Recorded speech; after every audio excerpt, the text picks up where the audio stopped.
Magkahiwalay na insidente ng karahasan sa Bulacan. Parehong dalaga po ang biktima. Ang isa, ginilitan. Ang isa pa, binaril umano ng lalaking nakaaway niya sa Facebook. Saksi si Ivan Mayrina. Pagkaunta namin yung anak ko, lalo nung ulo. Napaiyak na lang ang babaeng ito nang balikan ang kanyang bahay sa San Rafael, Bulacan, kung saan ginilitan ang kanyang 19 na taong gulang na anak na babae. Nagtamo ng sugat sa leeg at ulo ang biktimang itinago sa pangalang Tanya. Himala nakaligtas ang biktima na nagpapagaling ngayon sa ospital.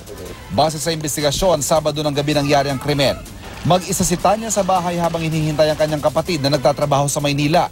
Umaga kinabukasan, nakita ng kaanak ang biktima na duguan at walang malay. Napakasakit po sa akin eh. Para po ako yung ginawa nila nung pinilitan nila eh. Nang dalhin sa ospital ang biktima, dito nakita ang ilang senyales na posibleng ginahasa ito. Pagtingin nila sa vaginal area, there was fluid. So they collected it, about 1.5 cc. And then we just kept it first and then decided to report it to the police. Hiniling ko na po ito sa mga pulis na kung mahuli nyo, ayoko ng bilangguan lang yan. Gusto ko, paanigin nararamdaman ko ngayon, maramdaman din nila. Inaalam pa ngayon ng pulisya kung sinong responsable sa krimen. Sa bayan naman ng Baliwag, nauwi sa pamamaril ang away sa social media. Kwento ng biktima ng ligaw ang suspect sa kanyang kaibigan pero binasted siya.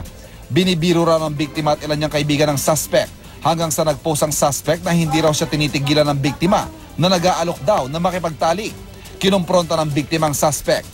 Papalapit na po yung mga kaibigan ko kasi po nagpasama po ako. Baka po mamaya, kasi lalaki po.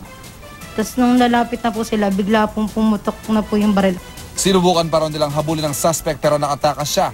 Hinahanap na ngayon ng suspect na maharap sa reklamong frustrated murder. Ako si Ivan Mayrina, ang inyong saksi.